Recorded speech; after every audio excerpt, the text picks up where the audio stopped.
Estão lá africanos como nós. Vamos seguir o exemplo da África do Sul, que são africanos como nós. É um país rico como o nosso também. Vamos seguir o exemplo do Ghana, vamos seguir o exemplo de Cabo Verde. São todos países africanos. Têm problemas, naturalmente, mas não apresentam uma estrutura de uma estrutura institucional desse tipo. Vocês reparam que eu não faço crítica à governação, porque não se construíram escolas, não se construíram... Porque tudo que estamos a viver nessas áreas todas é consequência de uma moldura institucional completamente errada. Estas eleições não podemos prever o que elas vão ser, mas se as coisas continuam assim, quer dizer, vão ser um desastre, porque as coisas vão ser pioradas. Se mantiver essa maioria esmagadora, que é para reforçar a arrogância, o cinismo, o assambarcamento, etc., não sei onde é que vamos parar.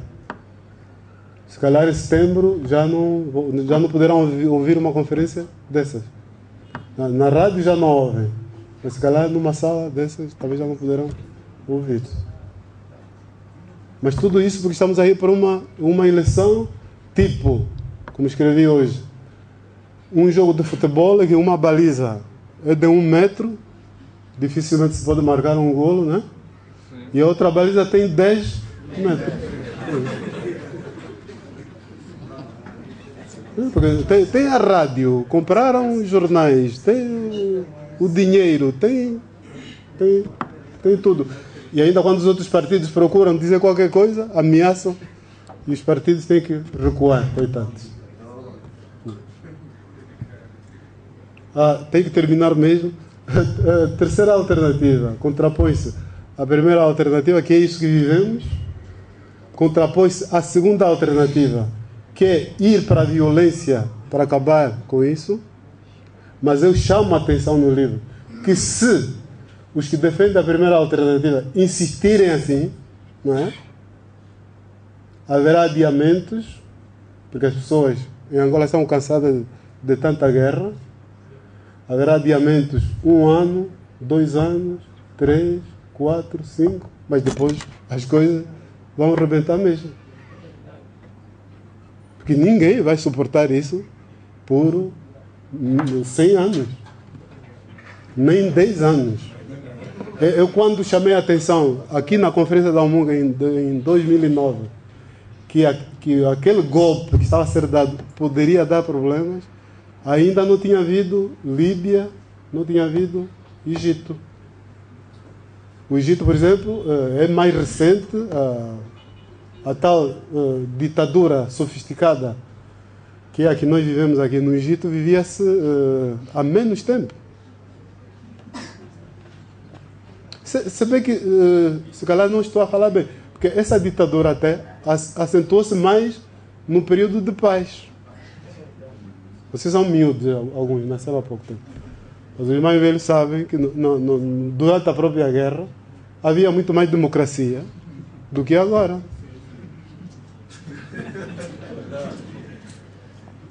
Muitos de vocês não acreditam, porque eram miúdos, alguns ainda tinham nascido. Mas o Egito, o senhor Mubarak estava há menos anos do que o José Eduardo no poder. O senhor Gaddafi que batia todos os recordes, né? 42 anos. Mas eu penso que daqui para adiante já não haverá esses recordes. Já não haverá. Mas esta coisa das revoluções é a segunda alternativa, que não é desejável, sobretudo para mim não é desejável, porque eu já vivi muitas revoluções, mas estou a chamar a atenção aos meus colegas do partido, aos meus confrades do partido, que é preciso ter coragem, ao próprio presidente só mandar mensagem indireta, porque eu não falo com ele, que é preciso parar com isso, que ele não ganha nada com isso, só tem a ganhar se para com isso. A terceira alternativa, que é aquilo que falo, que é aquilo que eu proponho, é efetivamente o caminho da mudança na paz. E não custa nada. É só cumprir com as normas que já estão estabelecidas há muito tempo nos países democráticos. E que na nossa Constituição até estão, numa parte da Constituição, os chamados direitos fundamentais, que eu receio que, se esta maioria for reforçada, também vai ser modificada para pior. Uma parte dos direitos fundamentais. Terceira alternativa é abandonar o mais rapidamente possível a parte da Constituição que se refere à distribuição dos poderes. Um país que se quer pacífico, sobretudo num país tão grande como o nosso, com várias regiões diferentes, com várias culturas, com várias etnias, não se pode entregar o poder a uma só pessoa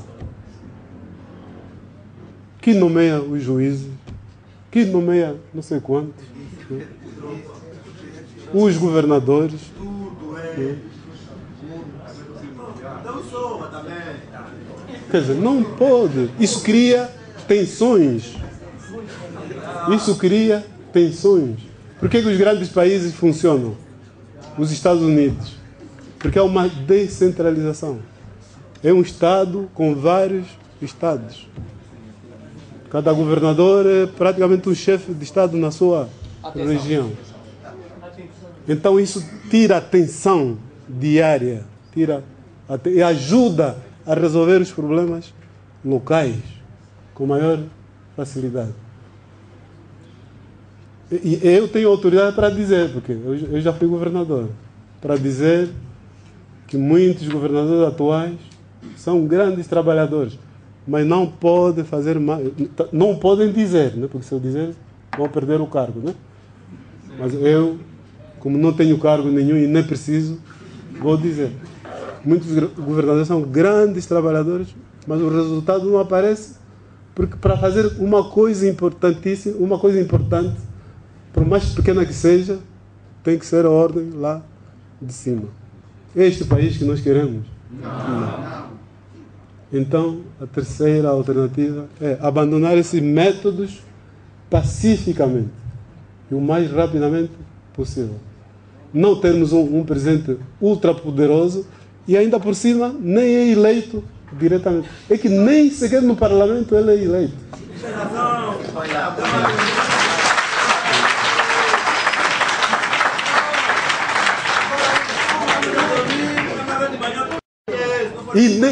E nem sequer a segunda volta, já viram? Nem sequer a segunda volta. Que se for eleito por 30% das pessoas, dos angolanos, e nenhum outro partido tiver 30%, ele vai governar. E com esses poderes todos. E vai governar com esses poderes todos. Isso é escandaloso. Não existe lá nenhum. Vamos dizer, nem em Cuba existe isso. Em Cuba o presidente é controlado pelo partido, pelo biro político e pelos congressos. Aqui era assim no meu tempo, o partido único. Mas hoje, não. Os meus amigos que lá ficaram hoje, é só dizer sim, sim, sim, sim.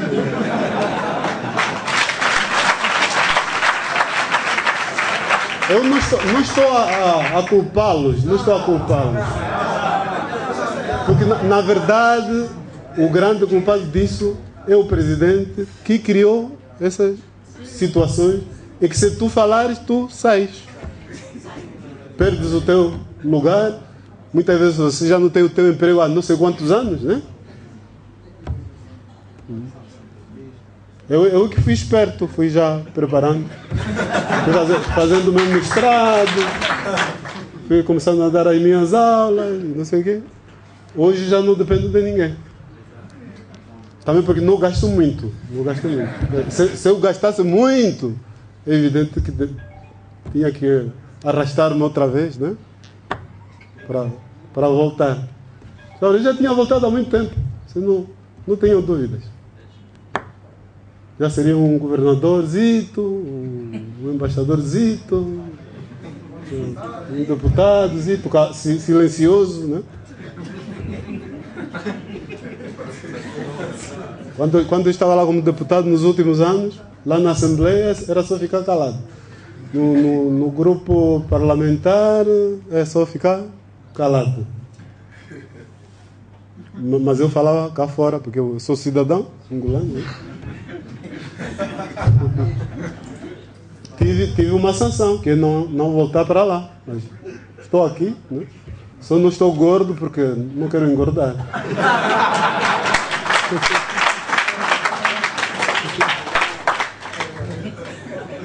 Então, amigos, é isso. Muito obrigado pela atenção e estamos juntos. Então, acho que teria dado aqui agora a abertura das inscrições para começarmos efetivamente a abordarmos este tema que é a terceira via da Angola. Dizia que agradeço a oportunidade para dizer que tudo aquilo que foi dito, na minha maneira de ver, se enquadra nos pressupostos de desenvolvimento democrático. Sabemos que a democracia tem níveis, o nível que tem a ver com o Estado, na distribuição das riquezas, o nível que tem a ver com os partidos políticos na sua corrida ao poder para a governação e o nível que tem a ver com a sociedade civil em que ela deve estar organizada para poder, digamos assim, vigiar a governação e, consequentemente, encontrarem alternativas em termos de aconselhamento e pressão para quem governa. Mas o cenário que aqui foi posto à disposição dos jovens, que muitos estão na idade, digamos, da casa 30, que não puderam vivenciar alguns cenários políticos do nosso país, os que deviam ouvir não estão aqui. E o preletor é uma marca que tem uma responsabilidade por aquilo tudo que disse, inclusive até diz que já não é ineputável, por exemplo, por alguns atos. Então, como fica a consciência do preletor em colocar um instrumento que, a minha maneira de ver, é letal nos jovens que não têm um quadro referencial do passado? Portanto, tudo que eles sabem é de ouvir dizer. E quando se fala aqui de uma terceira alternativa, mesmo com uma passagem pacífica, não se lhes diz que caminhos, que tipo de estrutura organizativa devem tomar, devem ter, para efetivamente conseguir-se o que está a ser sugerido. E, entretanto, fica sempre a alterar ou a alertar que pode haver uma revolução. E, entretanto, nós queremos uma mudança pacífica.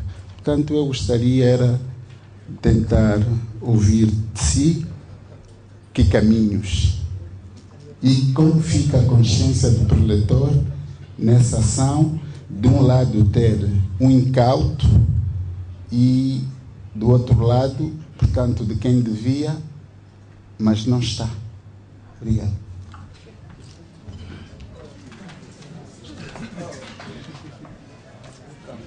Quantos anos é que tem o doutor Kajibanga? Bom, eu tem quantos anos? Não estou a falar de mim. Não, mas como sabe? Eu tenho 59 anos. Tenho 49.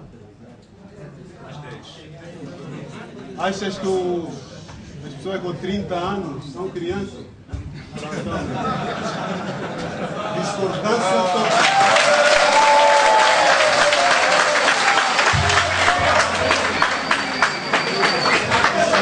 Discordância total.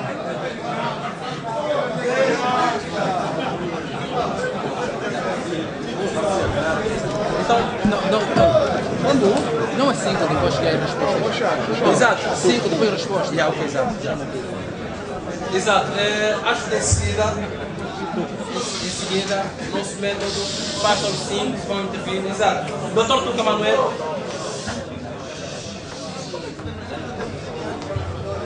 Barulho, senhor. Obrigado.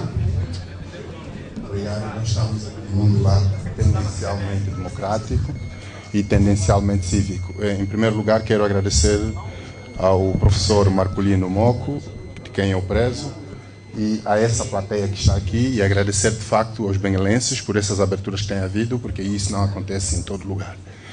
Na verdade, eu, indo um bocado na senda do meu colega, Dr. Cajibanga, independentemente dos aplausos, das ovulações, eu também fiquei um bocado preocupado. E aquilo que escreveu muito bem o Dr. Marcolino Moco, alguma passagem que reescreve de Karl Popper, que é verdade que posso estar enganado, mas evidentemente se nos esforçarmos podemos todos encontrar a verdade.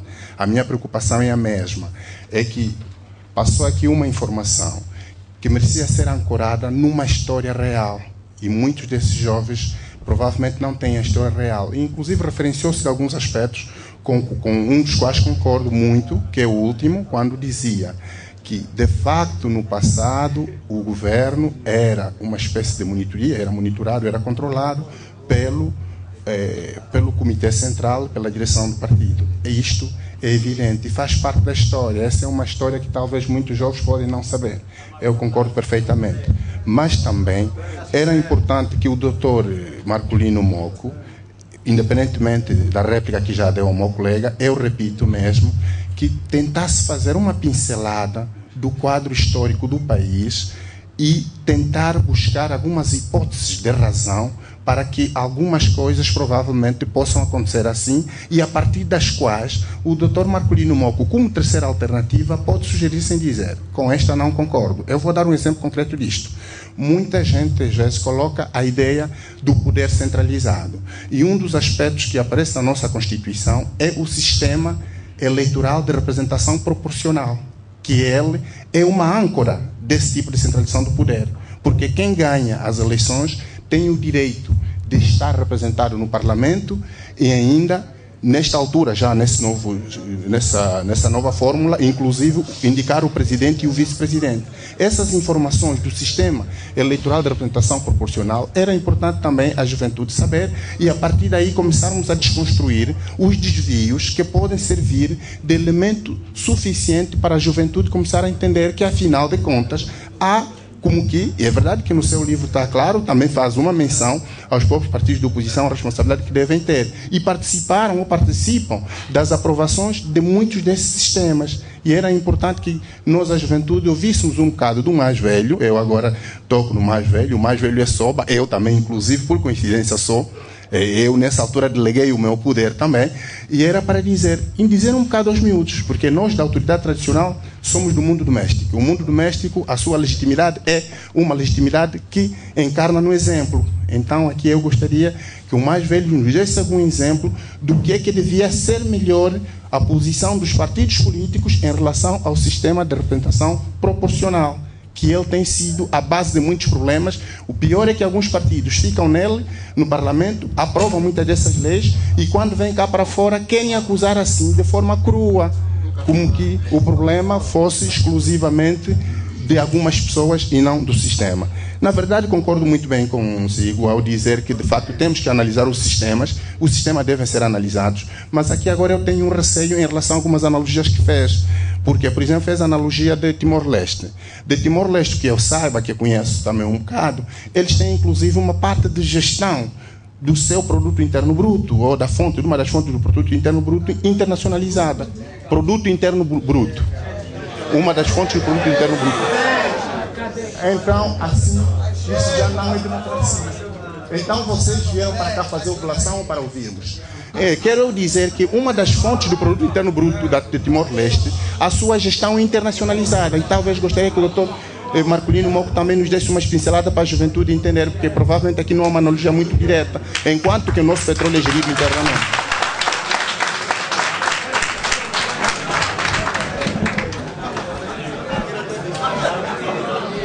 Em seguida temos o doutor Júlio.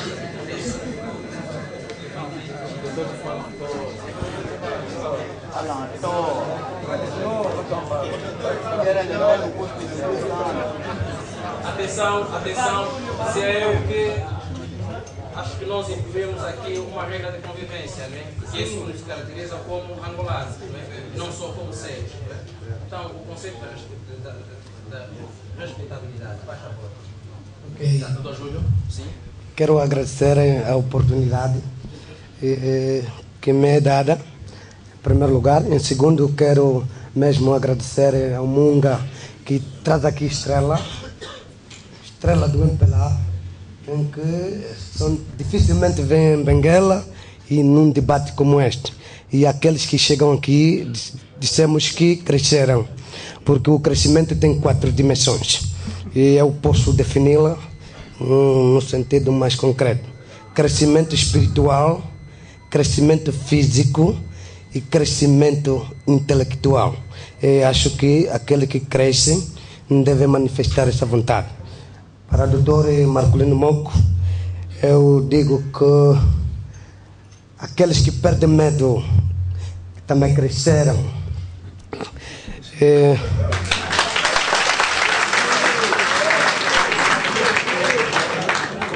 Porque os homens só serão livres quando perderem medo. E nós, quase 33 anos, ficamos com muito medo e até aqui estamos a se alastrar num pavimento que não é credível do povo angolano. Muito bem. O doutor fala da Terceira República, ou da terceira alternativa desse país. Realmente só faltam 16 dias para que a juventude decida e avance para frente. Eu estou a crer que nessa sala a maioria é juventude e não quero pecar, mas o doutor já vai, a sua idade vai avançando e nós vamos aproveitá-lo porque vamos dirigir o destino desse país.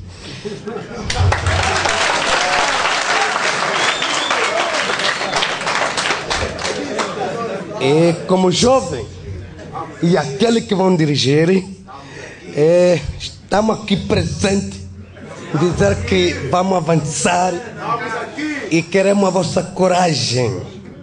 A coragem dos mais velhos deve ser aberta, porque se o próprio MPLA agora que se abre, esta é uma grande oportunidade.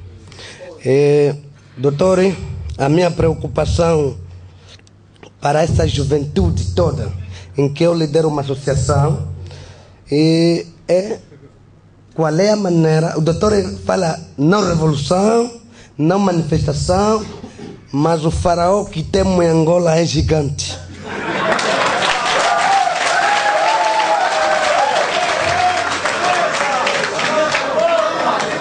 E como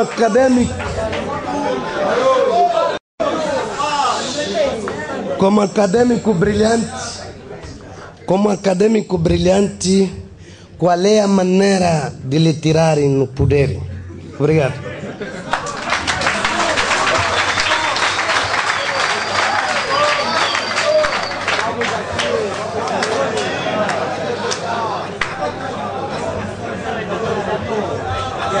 Então, caríssimo, dizia eu, acho que as emoções são tantas, a ansiedade também são tantas, mas a ansiedade também traz estresse, estresse mata. Okay? Então, não é esse o nosso objetivo. É muito normal que as pessoas se autoproclamam-se felizes, não é? E rir faz bem à saúde, segundo os especialistas, não é isso? Okay. E chorar também faz bem. Ok, exato. Então vamos chamar o doutor Jorge.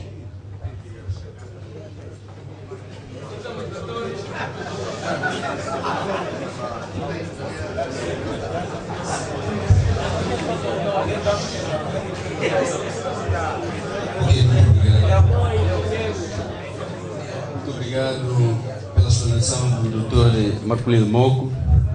Chamo-me de Jorge Saala, natural de Benguela. Ok, uma das alternativas está o diálogo. Muito obrigado. Aqui o doutor acabou de dizer algo muito interessante, de que há tempos atrás foi solicitado novamente para o partido MPLA, para poder fazer parte, não é, novamente, digo, numa das direções, quer governamental ou mesmo partidário. Mas, no entanto, pergunto eu, antes de negar, por que não primou, não é? Uma vez que foi chamado para poder fazer parte, por que também não primou, não é? Fazer parte do diálogo com o cabeça do executivo, digo, Sua Excelência, o Presidente da República, não é? De maneiras que depois daria a resposta, uma vez que o livro diz muita coisa interessante, falou da terceira alternativa e diz muito bem o diálogo. Eu penso que a juventude atual é otimista, estamos mais fortes e pronto em resolver o problema do Estado angolano. Não é? E gostaria que me desse resposta, porque só com o diálogo que se resolve o problema. Muito obrigado.